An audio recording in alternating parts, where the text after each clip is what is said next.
Hey guys, and welcome back to the Elevate HD podcast. I am your host, Holly Davidge, as always. And today I wanted to talk about my strategy for eating out, going to restaurants, socializing while staying in shape and maintaining a relatively lean physique. And this is something that has taken me years, to be honest, to develop. I've come a long way from where I was initially. I used to have quite an all or nothing mentality towards diet, towards training, towards exercise. And I've really pulled myself out of that. But it does take some trial and error. It takes some learning. It takes some development of knowledge to be able to get to that position. So I wanted to share that with you. I think the really useful thing about me going through a lot of these issues is that I've made all the mistakes. I've slipped up. I've had blunders. I've found out what has gone wrong and what is wrong to find out what is right and what works so that you guys don't have to make those mistakes yourself. So going previously to what I was like in the past, growing up, I have never been a lean person. I've never been thin. Like all my life, I was quite chubby growing up. I was a little bit overweight. I absolutely loved food and I didn't really know how to manage that. I didn't really know when to stop eating. My appetite was always very large. I didn't have that intrinsic ability to know when to start and when to stop, when I was hungry, when I was full. I just kind of ate what I wanted when I wanted. And although some people can get away with that, I never did, which at the time I thought was really unfair because I had a lot of friends who were very skinny and they ate anything they wanted, chocolate bars, pizza, burgers, anything, and they would never gain any weight and they always looked thin. And I was always quite envious of them and I wanted to look like that and I wanted to be able to do that. But I think it was a blessing in disguise because it made me learn the principles of nutrition, how energy balance works, how I can navigate life and maintain a good physique, because it's paying off in the long run because I'm able to do it now. And some people, when they're younger, they can get away with a lot and maybe not so much as they get older, but then they never get that opportunity to learn what was right and what was wrong. So then they end up with weight problems later on in their life and they don't know how to manage their food and their energy balance as they get older and as their metabolism isn't as kind to them. So even going back a few years ago when I first started getting into training, like I was very all or nothing mentality. Like when I discovered the gym and I got into training and I got a coach and I was doing my first proper cut for the summer, I was very restrictive. Like I was given macros. So to be honest, for my first coach, I didn't have a meal plan. So I was lucky in that respect. I was following macros, but I was terrified to deviate from them. I was terrified to eat anything that wasn't prepared by myself, that wasn't weighed to the gram because I didn't want to mess it up. And I felt like I was almost like I'd be a lesser athlete or a lesser gym goer if I did go out to eat. So I would turn down so many meals out. I would say no to social occasions. I just wouldn't go out to eat with my friends. And I would stay at home in favor of making my own chicken and sweet potato and broccoli rather than go out and have those experiences. And it led me to feel very deprived and like I was sacrificing a lot of my life. And to be honest, it did take a good few years for me to realize that that sacrifice probably isn't necessary for the most part. So I think I missed out on a lot of opportunities, a lot of socializing, a lot of events and food experiences that I could have had if I had just learned how to manage it at the time. And I suppose hindsight is 2020. And at the time I didn't have that knowledge and awareness to do that. But I suppose it made me realize and discover, right, I don't think I'm going to be able to live my life like this for the rest of my life. Like, I don't want to spend my years to come turning down social events and not going out for food and saying no to restaurants with my friends just because I have a physique goal. Because I genuinely thought if I went out to eat at a restaurant and I ordered something and I ate it, that I was jeopardizing my progress and that I was going to hold myself back and that I wasn't good enough as an athlete. I didn't want it enough. I didn't care enough if I chose to go to a restaurant and chose to eat a meal out, which now I think is absolutely ridiculous because that is just not what I believe at all. But at the time, that's genuinely how I felt. And I suppose on Instagram and social media, that's kind of what's perpetrated by influencers, by coaches, by athletes saying, you know, you need to prepare all your meals from scratch. You must follow a meal plan. You must track your macros. You can't go out to eat because there's too much uncertainty and you don't know what they're doing to the food. Or if you do go out to eat, you need to eat like a lean piece of chicken a salad with dressing on the side, no sauces, no nothing, no butter, no salt, no seasoning, just plain food that you might as well just eat at home. And to me, for those of you who don't know, I am a massive foodie. Like, a lot of competitors kind of turn into foodies when they do their first prep, because food prep does make you quite food focused. But I have been in love with food since my whole life, to be honest, since I was a child. Growing up, I was in a family that ran a food business. So they were eating food. If they weren't eating food, they were talking about food. If they weren't talking about food, they were researching food. And I kind of adopted this style of life where I love looking at restaurants. I love doing my research. I love eating.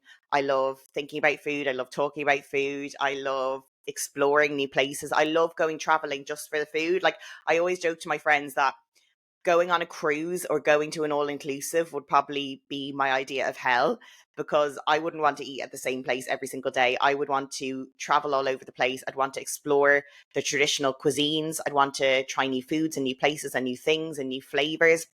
So going to an all-inclusive where you're just eating the bog standard buffet every day is just not something that I would enjoy. So I'd rarely do that.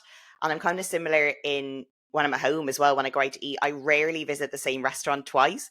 If it was up to me, I never would, because I love trying new things and going to new places, exploring new flavors.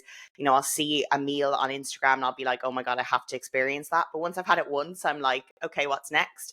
Because there are so many different things and cuisines and meals and dishes in the whole world that you'll never get through them all. But if I'm with a crowd and they want to go somewhere, I will join them. But if it was up to me all the time, I would always pick a new place. So you can see that food is like such a big part of my life. And I think being a foodie is a huge part of my identity as well. Like, for so long, I classed myself as a bikini girl, and that's all I really saw myself as, even though I had a career, even though I had a coaching business, even though I was really into food. I didn't allow myself to nurture those sides of my life, because I was so focused on having to be 100% as a bikini girl that I had nothing left to give as anything else. And the more I've progressed within my competitive career, the more I've realized that it's okay to nurture and look after other aspects of your life, because not only do you want to have a whole fulfilling life with multiple facets, but what happens when you stop competing and you haven't nurtured and looked after the other things that make you you? You'll have nothing left. And I suppose 5 years into my career now, knowing that I won't be competing forever, knowing that there is a deadline for this and there is a time where I'm going to have to hang up the heels, I want to ensure those other aspects of my life are still developed and looked after. That includes relationships, it includes socializing, it includes family and friends. And there were so many times for years that I would go to my aunt and uncle's house for a Sunday dinner, and I either would bring my scale to weigh out the chicken and just have the veg, or I'd bring my own food. And to be honest, my parents were always really supportive and they were really happy for me to do whatever I wanted. But I know in the back of their minds, they were thinking, like, is she going to regret this when she's older? And I definitely feel I don't regret it, because I do feel it brought me to where I am today. But at the same time, like, I wish I had learned sooner how to navigate all these things. So one example is this week, I had just finished my diet and all of a sudden I had 3 meals out that week that I had to, not had to, but I wanted to go to. I was invited to a couple of restaurant invites as part of my food blog, as well as a few invites with friends. And I was really nervous because I'd only finished my diet on the Wednesday, and I was thinking to myself, how on earth am I going to manage 3 meals out in a week, not gain too much weight the first week and like mess up my diet completely? And I got quite anxious about it, thinking like, am I just going to undo all my hard work from the diet? Like I dropped like 7.5 pounds in 4 weeks. Am I going to gain it all back in a week? I was freaking out. But I kind of gave myself a talking to and I said, look, Holly, you know how to do this. You are doubting yourself, but you have proved to yourself time and time again that you can do it. Maybe usually it's only 1 meal a week. This week it's 3. So you're just going to have to take what you've learned from the 1 meal a week and apply it across the week. So that's what I did. And I just wanted to share the strategy with you because I have developed a bit of a routine with it. I don't just go in blind. I think a lot of people will see people like me eating on Instagram and think, God, she's so lucky, she can eat whatever she wants and she doesn't gain weight. And that's not the case at all. I have always gained weight quite easily. I don't have that privilege or that ability to eat loads of calories and maintain my weight. That's just not how it works. But I have devised a strategy that works really well for me. So Obviously, because I'm a scientist, I do have to do things in a structured way, which is how I've applied my thinking to this as well. So basically, what I do is I will take the week ahead, I will map out the 7 days in terms of what I'm doing, where I'm socializing, what events I'm going to, what I'm eating, where I'm traveling to. So for this week, I was in London for 2 days. I was going out to eat 3 times a week, and I knew exactly what days I was going. The first thing I do when I'm going out to eat is, depending on what restaurant we choose, I will research the restaurant in advance and I will check the menu. Now, this doesn't mean that I'll go onto the menu and pick the lightest, lowest calorie option. I won't just get the lettuce and boiled chicken, because that's not my vibe. And I think if you're going to out to eat and you're going to pay money for it, like usually restaurant meals are going to be more expensive than what you would prepare at home. I want to make sure that I enjoy it and that I savor it and that I actually like the taste of it. So I'll pick something that I want, whether that is, one day it was tacos. So say, for example, I pick the tacos and I think, right, is there calories on the menu?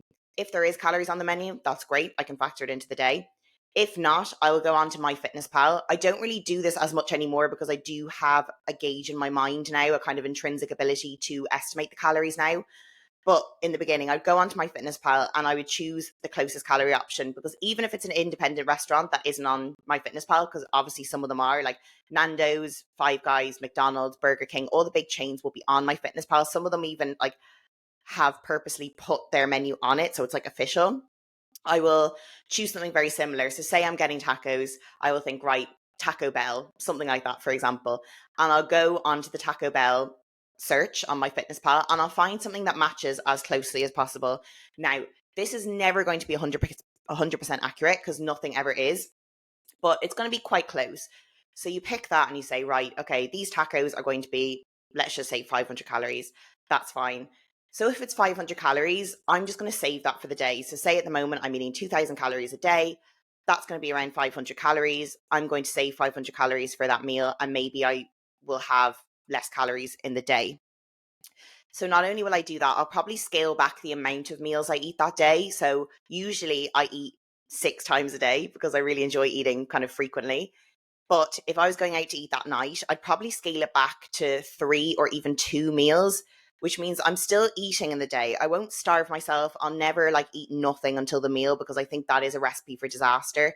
If you are kind of fasting until the evening meal, it means that by the time you get to the meal, you're going to be so hungry that you're not going to be able to think rationally. You're going to order with your heart instead of your head. You're going to have like an emotional, and why can I say that word? You're going to have an emotional response to what you want, and you'll probably pick like the densest, most calorie filled option laden with everything because you're so famished. So I would say make sure you have a couple of meals in you. You can eat them light if you want. You can remove the carbs from them. Maybe just stick to fats and proteins. That's still satiating. Still fill your plate with veg. And then in the evening, pick what you want and make sure you enjoy it. And I think that's like really, really important, to enjoy the meal. Once you've decided on it and you've decided on your strategy, when you go to the menu, when you go to the restaurant, just enjoy it. Savor every bite. Chew your food thoroughly. Don't eat in a rush because you're trying to get it all into you and you're wolfing it down. Slow down. Enjoy the company that you're with and the people that you're surrounded by. And just make sure you take your time. Like, there's no race to the end of the meal. No one's watching to see who finishes it first. So feel free to pick up your fork, take a bite, chew thoroughly, swallow, and then put your fork down, take a drink. Like, there is no race and there's no rush to get to the finish line. So just slow down, take your time and enjoy it, because it's going to be pricey. It's going to be an expensive meal possibly, and you're going to spend money on it. So you might as well enjoy the experience with your friends.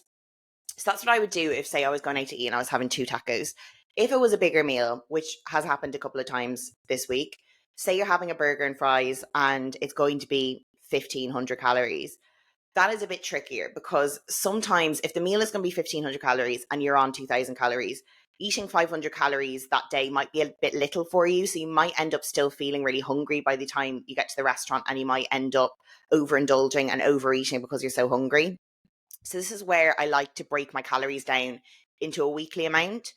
So if I'm on 2,000 calories a day, that means I have 14,000 calories a week to play with, which is quite a decent amount. And then I would just kind of distribute the calories even as I want across the week.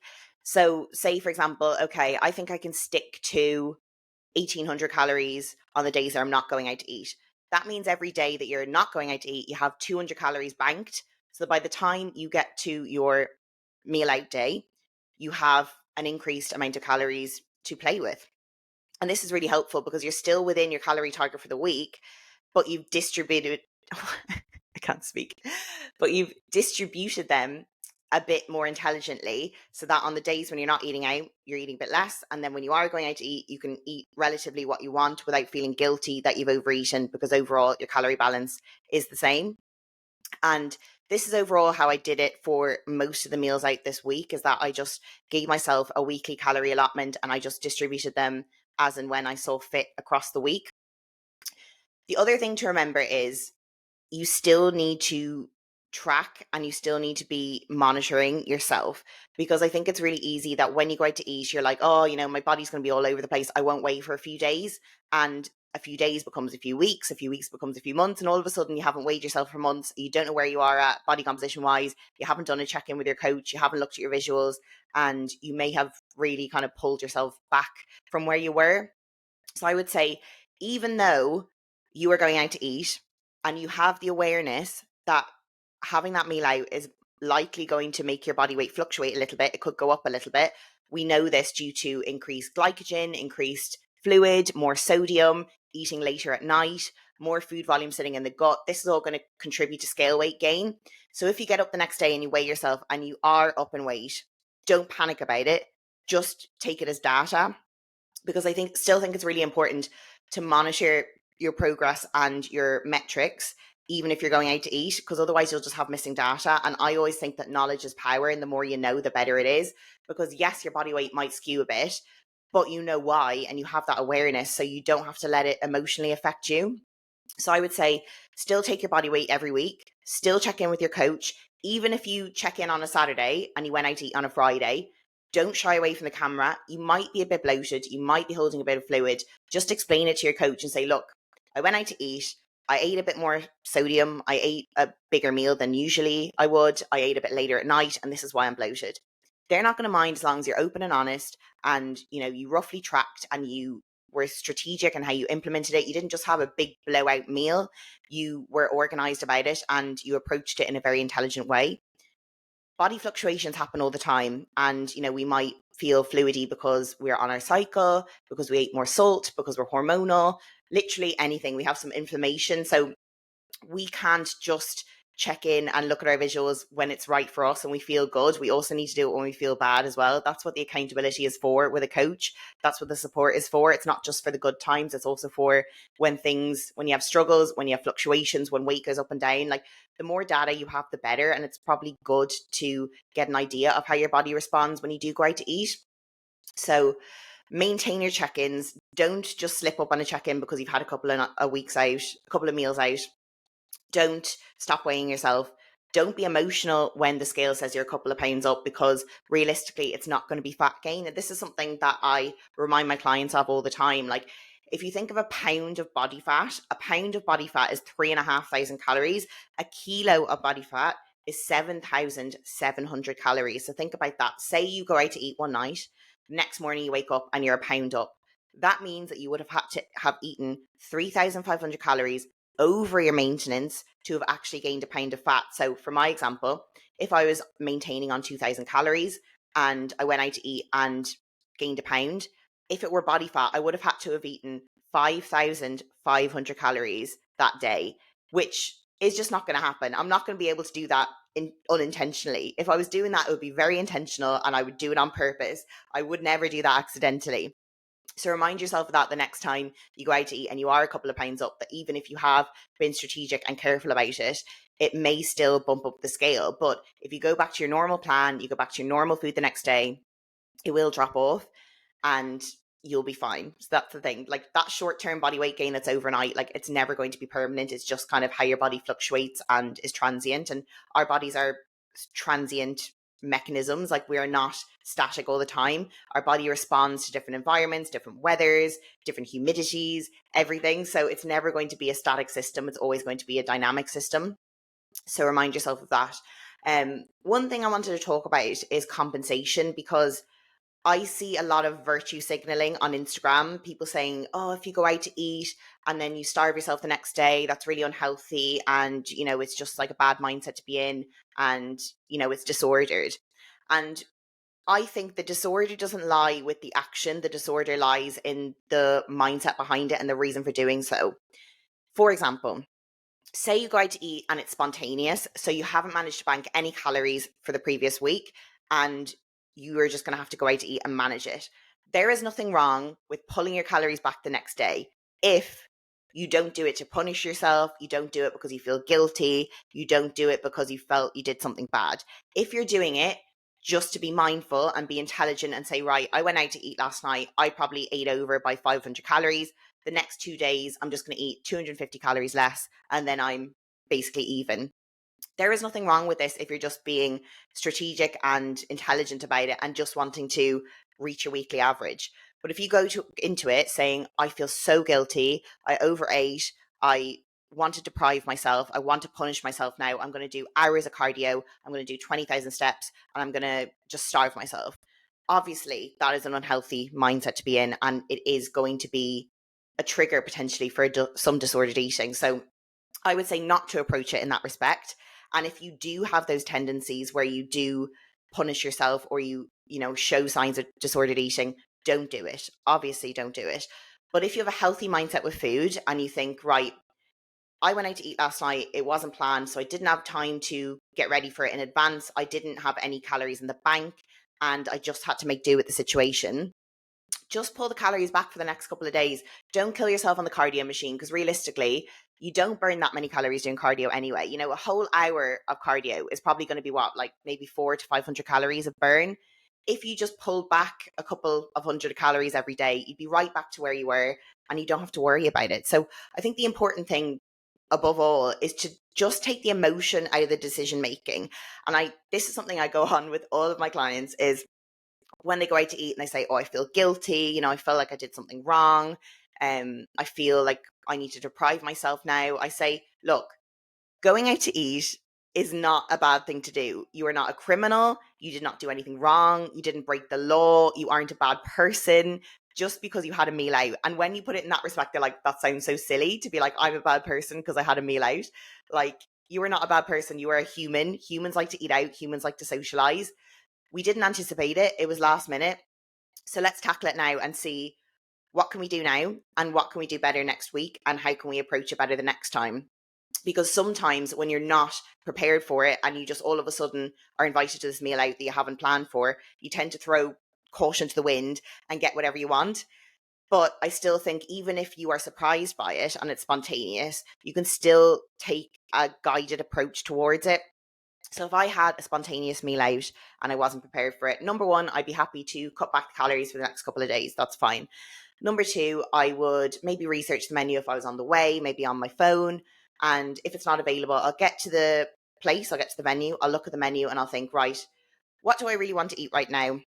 Okay, I would love to have the loaded burger, the triple burger and the triple loaded fries and a milkshake and an ice cream. But that's probably not going to be in alignment with my goals right now, especially if I'm not in like a proper massing phase, if I'm just maintaining or dieting. So why don't I get a balance? Like, why don't I get like the burger, but I won't get any fries and I'll get a Coke Zero? Why don't I get the fries, but I'll get a salad with some chicken on it? Things like that. Like, you don't have to be all or nothing. You don't have to just get a salad or a burger and fries and a milkshake and an ice cream.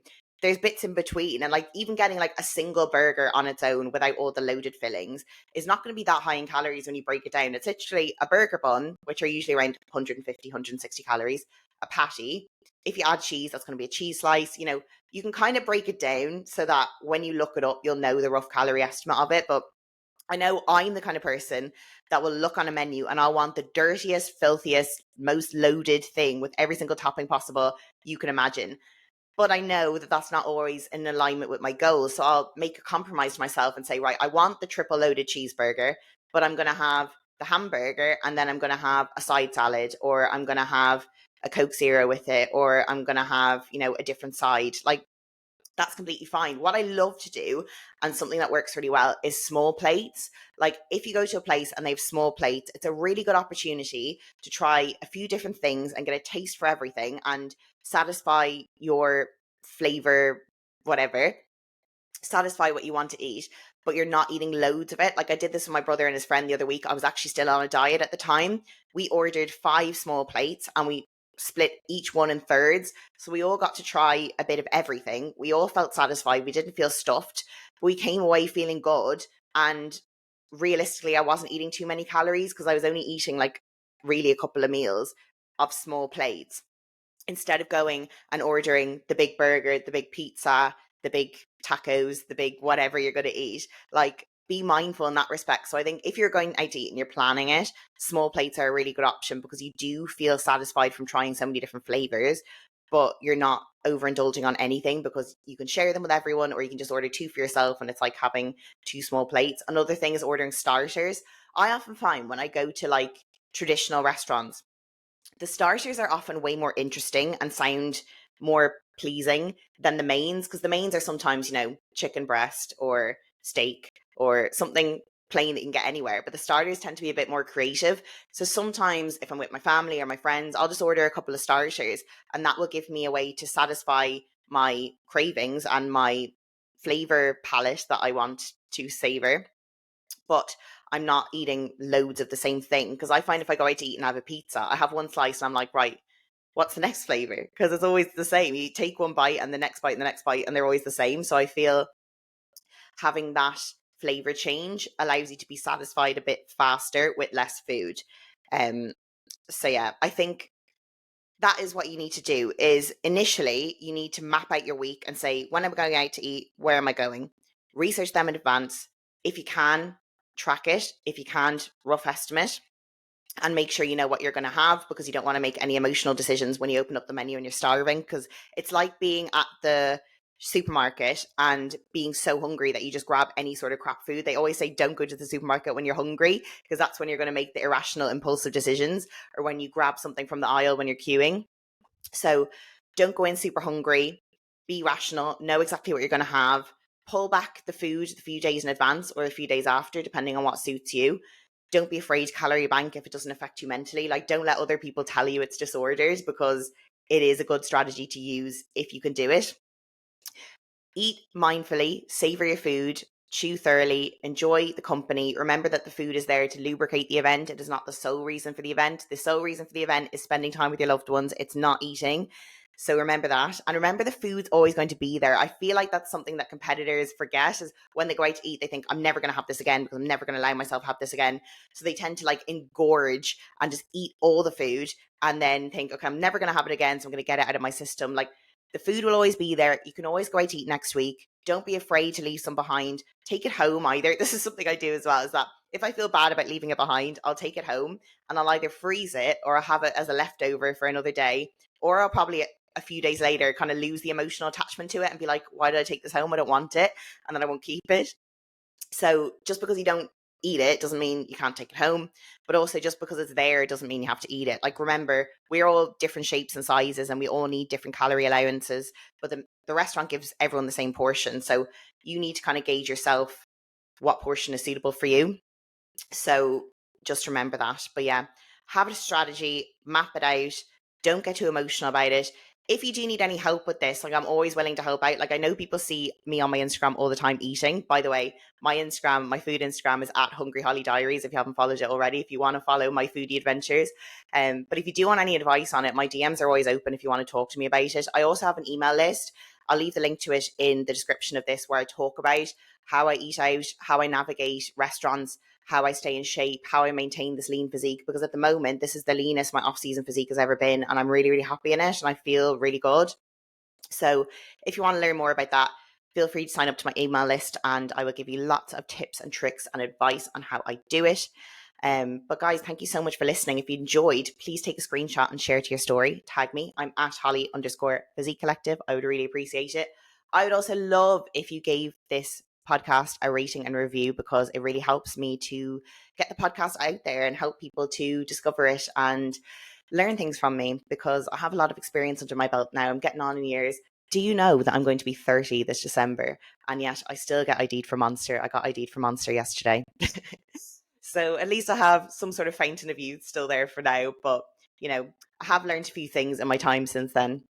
But guys, I will stop rambling and I'll let you get on with your day. I hope you have a great rest of the day and I will speak to you soon.